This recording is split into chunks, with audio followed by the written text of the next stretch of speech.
పెళ్ళైనా పండగైనా వేడుక ఏదైనా పట్టుచీరల ప్రత్యేక వేదిక వారాహి సిల్క్స్.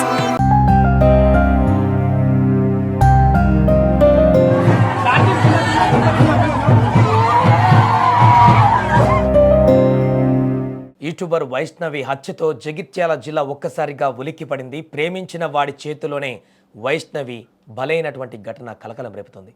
ఇక వైష్ణవి ఇంటి వద్ద తీవ్ర భావోద్వేగ క్షణాలు అలుముకున్నాయి. ఇప్పటికే అంత్యక్రియలు కూడా అక్కడ నిర్వహించారు. దీంతో కుటుంబ సభ్యులు అన్ని ఏర్పాట్లు చేసేసి వైష్ణవిని తుది వీడుకోలు పలికారు. ఈ తరుణంలో వైష్ణవి ఫోటోకి తల్లి పాలాభిషేకం చేస్తూ ఏడుస్తున్నటువంటి దృశ్యాలు అక్కడ ఉన్నటువంటి ప్రతి ఒక్కరిని కన్నీళ్లు తెప్పిస్తున్నాయి. ఇక వైష్ణవి అన్నదమ్ముల పరిస్థితి అయితే చెప్పుకోలేనటువంటి పరిస్థితి. చెల్లిని తలుచుకుంటూ చెల్లి మృతదేహం వద్ద గుండెలు బాదుకొని రోధిస్తున్నటువంటి ఆ అన్నల రోదనలు మిన్నంటిపోయాయి. చెల్లి చెల్లి అంటూ కింద పడి ఏడుస్తున్నటువంటి దృశ్యాలు ప్రస్తుతం వైరల్గా మారాయి. ఆ గ్రామం అంతా కూడా తీవ్ర విషాదంతో మునిగిపోయింది. వైష్ణవి అంత్యక్రియలు జరుగుతున్నటువంటి సందర్భంలో అంతిమ యాత్ర కొనసాగుతున్నంతసేపు కూడా గ్రామంలో ఉన్న ప్రతి ఒక్కరు కూడా వైష్ణవి మృతదేహంతో పాటుగా కదలి వెళ్ళారు. అక్కడ అడుగడుగునా కూడా తీవ్రమైనటువంటి విషాద రోదనలు మిన్నంటిపోయాయి. ఒక్కసారిగా గ్రామం అంతా కూడా మూగబోయింది. వైష్ణవి లేని లోటు పూర్తిగా కనిపించింది. వైష్ణవికి జరిగినటువంటి ఈ అన్యాయానికి గలమెత్తి గర్జనలు కూడా వినిపించాయి ఆ యొక్క అంతిమ యాత్రలు. ఆ తల్లి చూడండి ఎంత బాధపడుతుందో, ఎంత రోధిస్తుందో. ఆ ఫోటోకి చివరగా ఆ ఫోటోలో తన బిడ్డను చూసుకుంటూ నిన్నటి వరకు ఇంట్లో ఆప్యాయంగా అల్లరి చేస్తూ యూట్యూబ్లో వీడియోలు పెడుతూ రకరకాలుగా తన యొక్క ఎక్స్ప్రెషన్స్ను తెలియజేస్తున్నటువంటి ఆ పాప ఇక లేదు, నా బిడ్డ లేదు, నా కడుపులో పుట్టి పెరిగినటువంటి నా బిడ్డ ఇక ఈ లోకంలో లేదనేటువంటి విషయాన్ని ఏమాత్రం జీర్ణించుకోలేకపోతున్న ఆ తల్లి రోదనలు మిన్నంటిపోయాయి. గ్రామం మొత్తం కూడా ఆ తల్లి ఏడ్పుతో మొదలైన గర్జనలు, దీంతో విషాదవదనంతో మునిగిపోయింది ఆ ప్రాంతం అంతా కూడా. ఆ ఫోటోని ముద్దాడుతూ పాలాభిషేకం చేస్తూ ఆ తల్లిని ఆ ఫోటోలో చూసుకుంటూ తన బిడ్డను ఆ ఫోటోలో చూసుకుంటూ రోధిస్తున్నటువంటి ఆ పరిస్థితి అక్కడున్న ప్రతి ఒక్కరిని, అక్కడికి వచ్చిన వారి బంధువులు కానీ స్థానికులను కానీ అందరినీ కూడా కలిచివేసింది. ఇలాంటి దారుణమైనటువంటి పరిస్థితి ఇంకా ఏ తల్లికి రాకూడదు, ఏ గ్రామంలో జరగకూడదు అంటూ అక్కడికి వచ్చిన ప్రతి ఒక్కరు కూడా చెప్తున్నటువంటి పరిస్థితి. ఇంటికి వచ్చాడు, ఏదో ఊర్లో ఉన్నాడు, అలాంటి వ్యక్తి ప్రేమిస్తున్నానని ఈ ఊరికి వచ్చాడు, ఈ ఊర్లో అడుగు పెట్టాడు, నీ బిడ్డ కావాలని బలవన్మరణానికి ప్రయత్నించాడు. ఆ తర్వాత బలవంతంగా వారిని ఒప్పించి బ్లాక్మెయిల్ చేసి పెళ్లి చేసుకున్నాడు, వాళ్ళ ఇంట్లోనే కాపురం పెట్టాడు. ఇలాంటి దుర్మార్గుడు ఇంత దారుణంగా ఈరోజు యముడుగా మారి, మృత్యు శకటంగా మారి ఎక్కడి నుంచో వచ్చి ఇంట్లో చొరబడి ఈ యొక్క వైష్ణవిని చంపేసి వెళ్ళిపోతాడని చెప్పేసి ఎవరు ఊహించలేదు.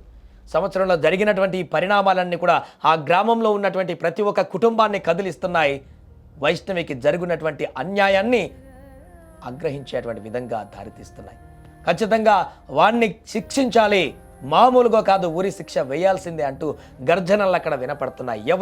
ఎవరిని కదిలించినా ఇదే మాట వినిపిస్తుంది. ఇంత దారుణంగా చంపేసినటువంటి ఆ వ్యక్తి, కడుపులో బిడ్డ ఉన్న గర్భిణిగా ఉన్నటువంటి స్త్రీని అత్యంత పాశావికంగా చంపినటువంటి ఆ రాక్షసుని ఖచ్చితంగా శిక్షించాల్సిందే, వానికి ఉరి వేయాల్సిందే, లేదంటే ఇక్కడ మాకు అప్పచెప్పండి, వాని అంతు చూస్తామంటూ కూడా వారు చెప్తున్నటువంటి రోదనలతో మిన్నంటినటువంటి ఆవేదనతో కూడుకున్న వారి హృదయం నుంచి జ్వలించేటువంటి ఆ మాటలు ఆ గ్రామంలో పెక్కటిల్లిపోయాయి.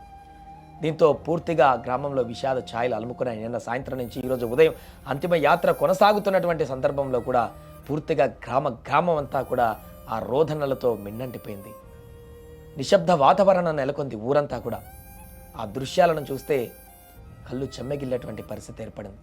ఏదేమైనా కూడా నిత్యం యూట్యూబ్లో ఏదో ఒక వీడియో పెడుతూ తమ యొక్క ఫాలోవర్స్ అందరికీ కూడా నిత్యం తన యొక్క ఇంట్లో జరిగేటువంటి పరిస్థితులు కానీ తన గురించి కానీ ఏదో ఒక విషయాన్ని చెప్పుకునేటువంటి వైష్ణవి ఇక లేదు. తన యూట్యూబ్లో కానీ ఇంకెక్కడా కూడా తన దృశ్యాలు కనిపించవు, తను చేసేటువంటి పనులు చూపించలేదు, తను ఎక్కడ ఉందో కూడా ఇక తెలియనటువంటి పరిస్థితి ఏర్పడింది. ఇంత చిన్న వయసులో ఈ పాపకి ఏర్పడినటువంటి ఈ దారుణమైనటువంటి పరిస్థితికి కారణమైన ఆ వ్యక్తిని ఏం చేయాలి, ఆ హరిబాబుని ఏం చేయాలి? ప్రేమించానని నమ్మించి వైష్ణవిని లొంగ తీసుకొని ఐఫోన్లు గిఫ్ట్లు ఇచ్చి ఆ పిల్లని 19 years ఉన్నటువంటి చిన్న పాప ఇంకా పూర్తిగా లోకం అంటే కూడా తెలియనటువంటి పరిస్థితిలో ఉన్న పాపని మ్యానిపులేట్ చేసి బలవంతంగా తన వైపు తిప్పుకొని ఇంట్లో పెద్దవాళ్ళు ఆల్రెడీ ఇలాంటి పరిస్థితి ఉంటుందని తెలిసే చిన్న ఏజ్లో ఉన్నారు, అప్పుడే పెళ్ళొద్దు తర్వాత అని చెప్పినా కూడా బలవన్మరణానికి ప్రయత్నించి పురుగుల మందు తాగి వైష్ణవి తల్లిదండ్రులను బ్లాక్మెయిల్ చేసి బలవంతంగా పెళ్లి చేయించుకున్నాడు. ఆ తర్వాత అంతా జాగ్రత్తగా వారు అన్ని రకాల పెళ్లి ఏర్పాటు చేసి పెళ్లి చేసి తన ఇంట్లోనే ఉంచుకున్నటువంటి అత్తామామలు అదేవిధంగా భార్యని ఆప్యాయంగా ప్రేమగా చూసుకోవాల్సినటువంటి ఆ దుర్మార్గుడు తన వక్రబుద్ధిని చూపించడం మొదలుపెట్టాడు. అందుకే ఏమాత్రం జీర్ణించుకోలేకపోతున్నారు ఈ విషయాన్ని. 2 తెలుగు రాష్ట్రాల్లో కూడా వైష్ణవి ఘటనకు సంబంధించి ప్రతి ఒక్క హృదయాన్ని కదిలించేలా చేస్తుంది. అతనికి ఖచ్చితంగా శిక్ష పడాలంటూ కూడా ఇప్పుడు డిమాండ్లు అయితే వినిపిస్తున్నాయి.